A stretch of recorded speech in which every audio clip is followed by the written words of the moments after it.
Hi everybody and welcome to another piano review video. Today we're exploring one heck of an upright piano in this video, the Hoffmann T122. That's a product that's made by Bechstein. It's made in the Czech Republic. It's an all-European instrument and tons to love and enjoy about this piano. We're going to be talking about the sound, where that sound comes from, discussing its action, some of its cabinet features, and of course my overall impressions of this instrument. If it's the first time that you've checked us out here at Merriam Pianos YouTube, we would love it for you to subscribe and become part of our community. There's all sorts of interesting people commenting, informing one another about all things piano. It's a really great community, so please become a part of it. So without further ado, let's get started with the T122 right away.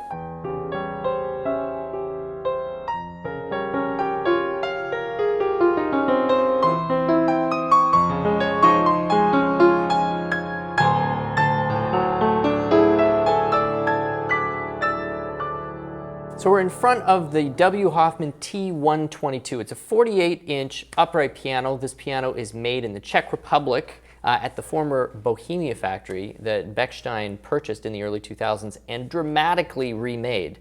It received substantial investments into new CNC machinery, retained a lot of the same staff that was at the Bohemia factory.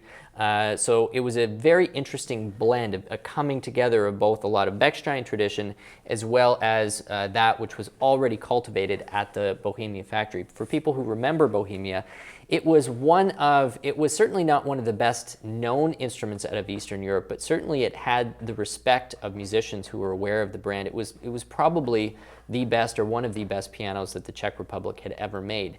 And from what I can tell from both the grands and the uprights, the Tradition series from the Hoffmann are essentially the continuation or the evolution of those Bohemia designs.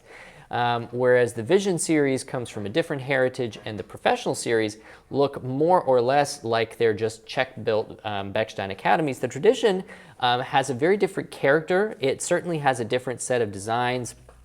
Even the action plays a little bit differently. And so you can't simply paint the whole Hoffmann line with a single brush and say, oh yeah, the Professional is the best, the Tradition is the next best, and the Vision. It does not work like that. It's like three very distinct colors, and particularly when you're comparing the Professional series and the Tradition series, to me, they are equal but different rather than one being superior to the other. And the T122 is a really great example of that. I haven't played a Professional series from Hoffmann that I would say is quote-unquote better than this, certainly a different character, but this instrument packs just one heck of a punch for the price. So what are we looking at? This is a 48-inch or 122 centimeter upright piano. It is an instrument which they classify as handmade. I mean, all pianos these days has a mix of both machinery, automated machine process, as well as hand. But normally when the instrument is receiving in excess of a certain number of hours of hand craftsmanship or limited production, we generally tend to refer to these instruments as handcrafted pianos, and this definitely makes the cut. The case for the T122 comes in a styling that's very, very similar to the Bechstein Academy 124 Impotent. I really love that it's a bit more of a contemporary look, lots of hard 90-degree angles rather than the more traditional rounded gables and bevels. The sound on the T122, because that's really where I like to start.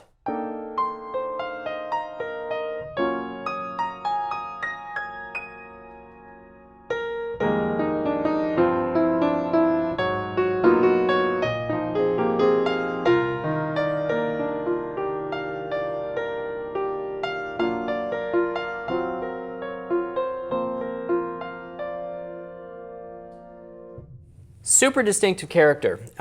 What you're getting from the instrument, I really hope that the microphones are picking this up. We're recording this with stereo large condenser microphones on the back, and we are not compressing, EQing, reverbing, anything. So everything you're hearing is just the raw audio straight from the back of the instrument.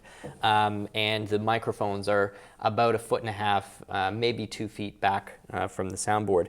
But what we're getting is that very distinctive bell tone that you tend to get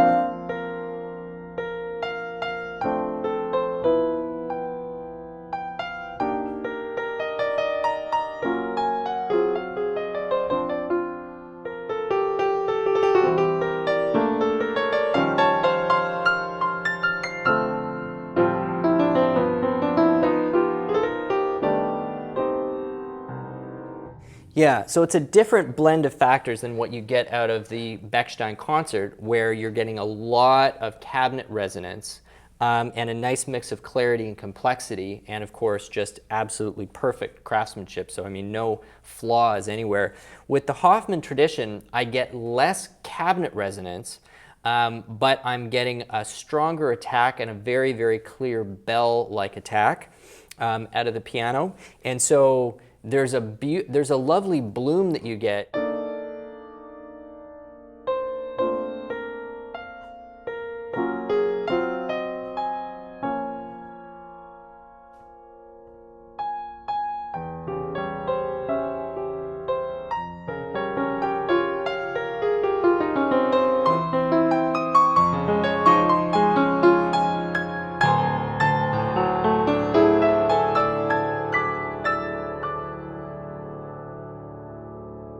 Yeah, just a really, really lovely bloom that you're getting. You're getting a super, just a gorgeous little package around that attack of the note. Like I said, it's a very nicely contained tone. You're not getting a huge amount of cabinet resonance off of that, and particularly through the mid-range all the way up through the treble. It's a very, very consistent tone. So people who like to feel super connected and intimate with the sound are going to love this experience. Just love it.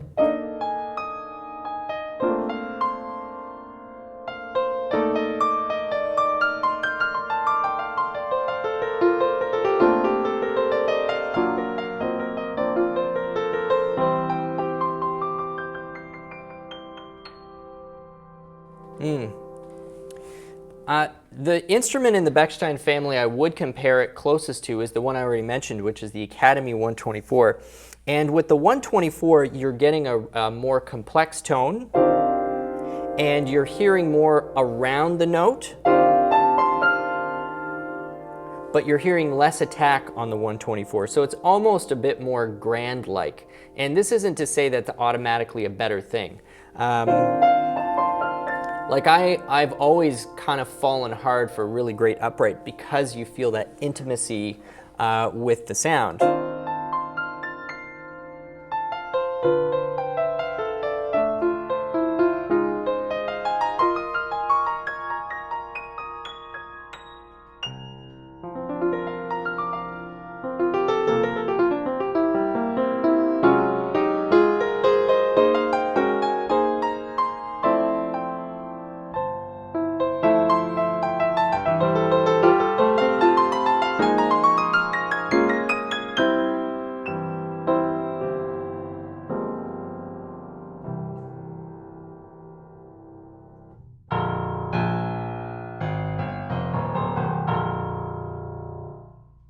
Very similar experience on the bass. Not getting quite the same clarity on the bass as I do on the 124, but keep in mind, we are talking about a spread of, depending on your market, the spread between these two instruments is going to be like 10 grand.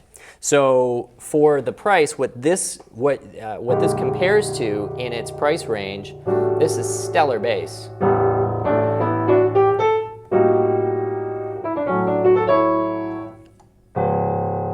Less warm, more clear, and a really great sustain.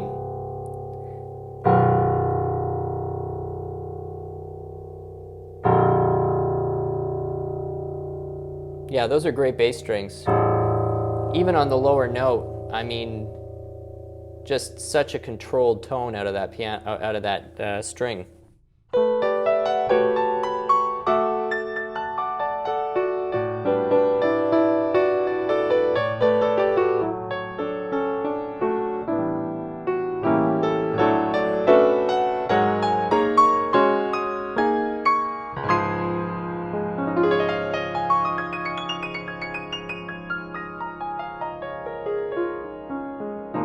This is the kind of tone that records really beautifully as well. So anybody who is considering an instrument looking for an upright where recording was going to possibly be part of your use case, give this a serious consideration. This is honestly one of the best 48-inch uprights that I can think of without going full German and upping the price range.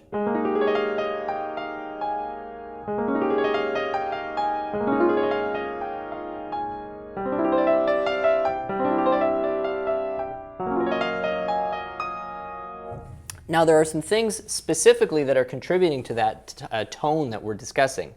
One is that the case to this instrument has been built for, definitely built for strength and stability. It doesn't have the same complexity of cabinetry that goes into, say, a concert Bechstein, where it's both strength as well as cabinet resonance. So you're not going to get quite the same response out of the physical cabinet of this piano itself. But where you are getting that really beautiful, bell tone, one of the things is it's a super expensive hammer that's going on this piano. Bechstein makes all of their own hammers, and I know on their website it lists it as a maple core. To my eye, that actually looks more like walnut, which is a super light, very, very dense wood, and that's one of the things that gives you such a beautiful attack. It doesn't absorb a lot of the energy, and it's light. It gets on the string, gets right off. So that there's very minimal distortion even when you really lay into the instrument. And the piano is equipped with agraffs. And for people who don't know what an agraff is, it kind of looks like this brass nubbin with 3 holes through it. Basically, its purpose is to establish the termination point for the vibrations on the string with a lot of precision. And it also makes the string spacing perfect. And you're going to have some technicians that'll argue that it improves tuning stability as well, and it makes sense that it would. It uses a sandcast plate. I've never honestly really subscribed to the whole sandcast versus V-Pro set of arguments. To me, any influence that the plate has over the tone is so minimal that the difference between those two techniques is so minimal in terms of your actual end product that I think it's more of just a romantic talking point, to be honest. And I'm sorry, please enlighten me if somebody else in the comments has an alternative point of view that you think I benefit from, by all means. But it has the sandcast plate. I don't think that's really what's contributing to this. I think what's contributing to this beautiful bloom is that they're using exceptional spruce. They don't list that it's alpine spruce. It probably is, but at a lower elevation, 400, 500 meters, something like that. You've got really great hammers. But on top of that, you're probably dealing with just a slightly evolved Bohemia scale design, which are always great. You've got really great string termination, so nice clear treble, and all of your upper partials are great. And then the quality control out of that Czech Bechstein factory is just outstanding. I mean, I've looked at dozens and dozens and dozens and dozens of examples of these instruments coming out of that factory, and I have yet to see any evidence that they're being built to any lower standard than what I see out of the Academy stuff in Germany. So yes, there are design differences, yes, there are material differences, but in terms of fit and finish and quality control, the stuff is just great.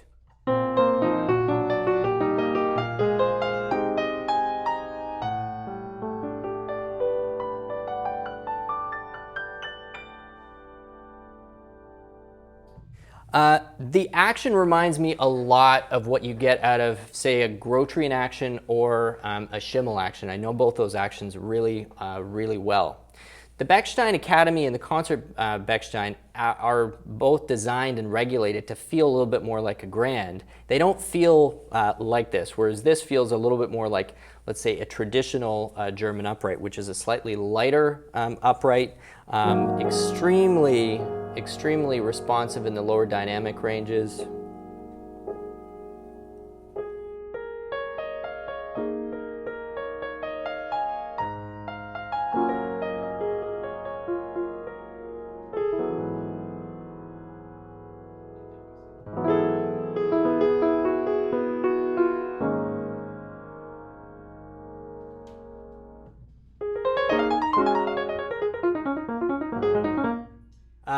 Slightly lower repetition speed than what you get on the Bechstein Academy, and not the same kind of repetition speed that you're going to get out of like a good Japanese kawaii or something with the Millennium. But in terms of just how beautiful it is to play in your lower dynamic ranges, or the kind of power it can give in your top dynamic ranges.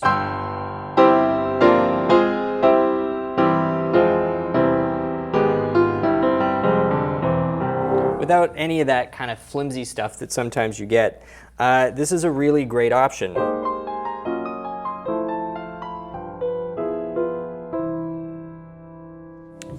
So for people who are looking for an upright piano, and this is the price range that you're really exploring, and in US dollars we're talking about probably something that's sitting, you know, under 20,000 US, or sort of in and around that range.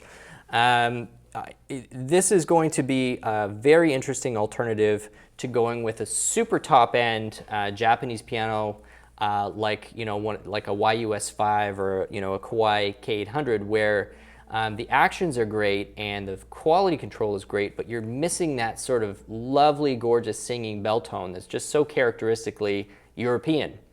And the fit and finish is perfect. And what I also really like about the piano is just how consistent it is from bottom to top. Like I said, we were talking about how clean and clear that bass is, and how right from the middle range up, every single note just has this little, you know, teardrop into the pond, like.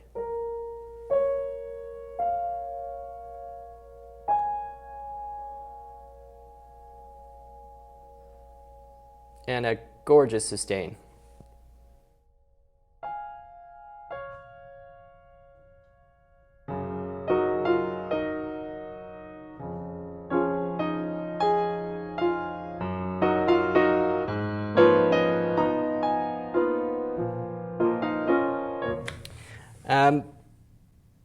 Yeah, so I hope you've enjoyed learning a little bit more about the Hoffmann T122. Certainly I love telling people about this instrument because I think it's an outstanding musical performer for its price. You know, something that we really love doing here at Merriam is cherry picking. Any piano that we have on the floor is not because a manufacturer has told us that it needs to be there. We're notorious for cherry picking lines. And nothing gets shown to a customer, nothing makes one of these videos unless we really genuinely think that it delivers some kind of an exceptional musical value or musical presentation, and this is definitely no exception. So thank you very much for checking the video out. We hope you've enjoyed it. Please comment and certainly subscribe, become part of our community of piano lovers and piano enjoyers. I love hearing from people, love the questions, love responding. If you're anywhere close to a showroom that has one of these beauties, please go in and check it out. You will not be sorry. Thanks so much. We'll see you back again. My name is Stu Harrison. Have yourself a great day.